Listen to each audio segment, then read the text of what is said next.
Hello and welcome to a new video. Today we're gonna take a look at the top 10 teams of the Open Master League. I haven't actually talked about the Master League at all on my channel, I feel like, in terms of top teams.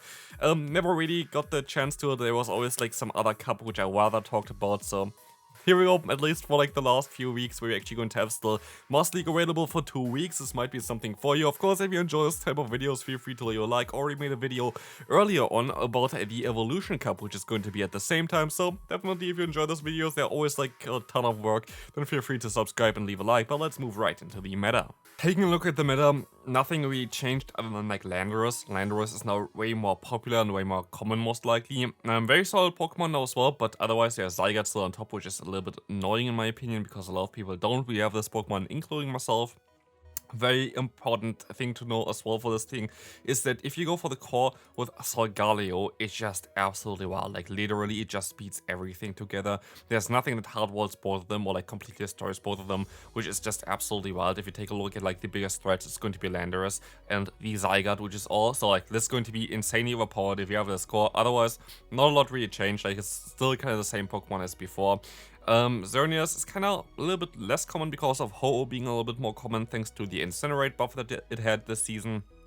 But yeah, otherwise, very normal meta for Master League, nothing really crazy. I really enjoy the Hisuian Everluck, by the way. There's going to be a team coming up as well, but in general, let's move right into the teams. Before we move into the teams, if you want to get early access to some of the videos, plus also support the channel, then feel free to be a member. But otherwise, let's move right into the first team. First team going to be here from The Tactical. He used his team with Annihilate, which definitely worked out super well for him. And also, I also used Annihilate before as well for the Open Master League. If you haven't seen the video on my channel, I don't have it in this video here. Definitely a solid team from me as well. I think it was something with the Giratina as well. But otherwise, this team definitely looks really cool on paper. I really enjoy the Reshiram on it. Reshiram is a Pokemon that you rarely really see, but definitely has some play. Of course, it can use some other different Dragon type Pokemon like the Dialga or like something like Zekrom in the lead as well. Should most likely work out pretty well for you. The cool thing about Reshiram double resisting the fast move of Solgaleo, if you saw the top team, like the meta there before, the meta was definitely very good for the Solgaleo. Solgaleo, if you have this Pokemon, definitely something that you want to use, but here for the Reshiram, it is definitely something that you can counter a little bit easier, also with the legacy move Fusion Flare. Otherwise, we're going to have Zacian, we're going to have the Annihilate here. Zacian is running Quick Attack, player of Wild Charge is going to help you out against the Giratina plus the Ho-Oh, which is going to be very important because you don't really want to have those Pokemon against the Annihilate and you kind of want to bait them out here with the Zacian, so definitely does make a lot of sense. But let's move right into team number 2. Team number 2 is the last team that I like really stole from someone here, so like the rest is kind of also a lot of normal meta teams because the meta hasn't changed that crazy at least. We're going to have a Rhyperior, we have Dialga, and we have Giratina Origin. Definitely does make a lot of sense. Rhyperior's main weakness is grass types, which are not existing in this Master League meta so far. Maybe there's going to be a grass type eventually that's going to be decent, but not currently at least. There's like special move leaked basically for the Tapus, and Tapu Bulu might be very decent, but at least currently not. And yeah, we're going to have a team here with Dialga and Giratina, so going to counter the water type weakness of the Rhyperior, very decent in the backline there. Otherwise, going to be a little bit tricky maybe against Groudon, maybe a little bit tricky against Mamoswine, but otherwise this team is very good for them. I think they had Legend with this team, so definitely is something that you might want to copy. Moving on to team number 3.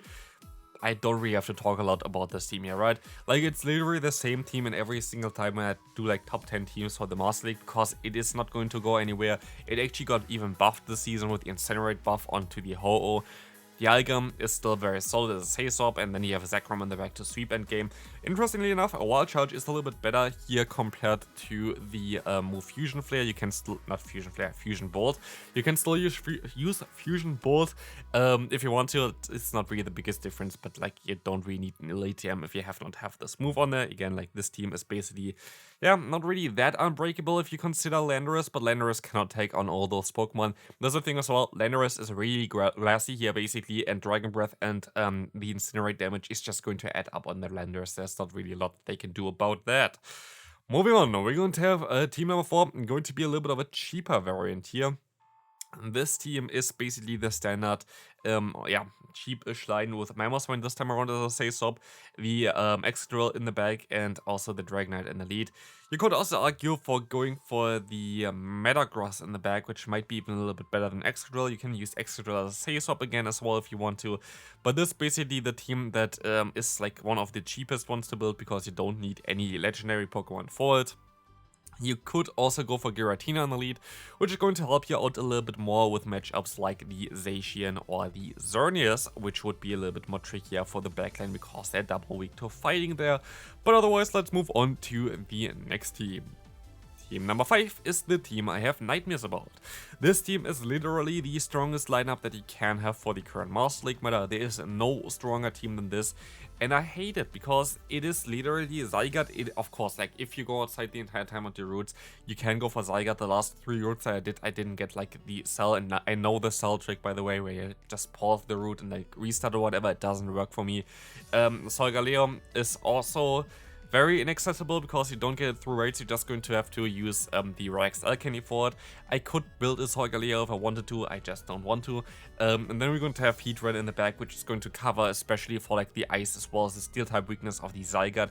This team is literally the most broken one for Solgaleo. You can also choose to go for the Solar Meme instead of the Iron Head if you want to. Gives you coverage against Groudon as well as Kyogre, which might be very decent, but let's move on to the next one. Next one coming up, we're going to have a more accessible team for most people at least. We're going to have the Dialga and Mewtwo core. Those are the 2 Pokemon that most people have built anyway. And we're going to see here as well in the back the Ho-Oh, the Groudon, or the Kyogre. All of them are kind of decent. All of them have kind of interesting roles, I would say. The thing is, basically, how you want to play this team is you kind of want to play out the lead usually, because Mewtwo is very, very neutral against lead, unless you're going to encounter Zarude or Yveltal there, which are dark types, against like a psychic type there. You're going to have a very neutral scenario there in the lead, and most of them you're going to be able to either get a shield advantage or a switch advantage, and both of them are going to be very valuable for you, especially a switch advantage in my opinion. Because especially if you have like something like Ho-Oh or like Kyogre and Groudon in the back for the Dialga, you can usually just hardlock opponents' Pokemon. Like, the core in the back is basically you try to have like a really good Pokemon that works together with the Dialga, and for example the Kyogre is also really good at doing this, which you see in like the next team here. But for this team before, you kind of just want to play out the lead, try to align your Pokemon and try to hard counter the opponent with this. Kind of similar to what you do as well sometimes in the Great League. For this one, we're going to have again the core of Dialga as well as Kyogre. I saw some Madman running Groudon as a, not safe swap, but kind of a similar way as the team before, where you just try to play out the lead matchup and then just try to hard align your Pokemon. But as you're going to see here, very solid matchups again all around.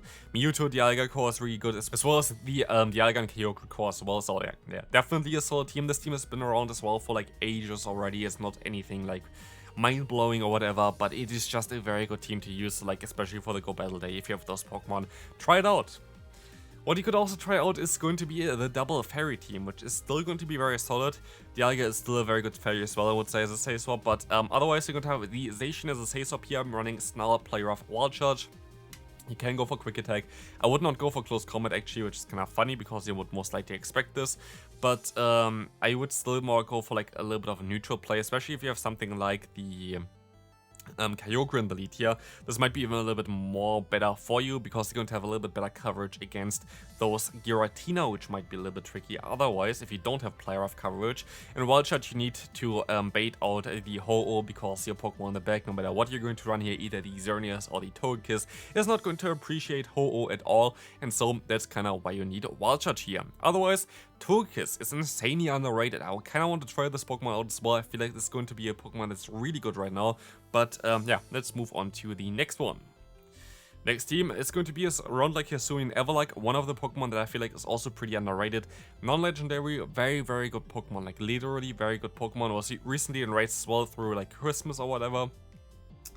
Really solid, like literally if you have this Pokemon not built yet, I would really recommend you to try it out. Now with Icy Wind, this Pokemon is really, really good, especially in the lead. So many matchups that you can win that are really common, like Ho-Oh, for example, Giratina, Dragonite, all those Pokemon. And then you're going to have like as a say swap Mewtwo, which is going to cover the potential flying type weakness, which you don't really have. Like there are not really any counter users in the like in this meta in general, other than like Annihilate, I guess, which is not really there either. And I played before the Golden Go in the back. If you want to be a little bit less spicy, you can go for Palkia. Palkia should work out pretty well for you as well. But let's move on to team number 10. Team number 10 is going to be a team that I actually showcase on my channel as well. Going to be a team more around like Palkia and then Groudon, but Groudon is kind of more unique because I didn't have it that often in the teams before. Palkia, Dialga, Groudon, very solid matchup there in general. You're going to have again the weakness against flying types for the Groudon, which Dialga helps out as well, but the main weakness against like water type Pokemon with both Pokemon can really help out.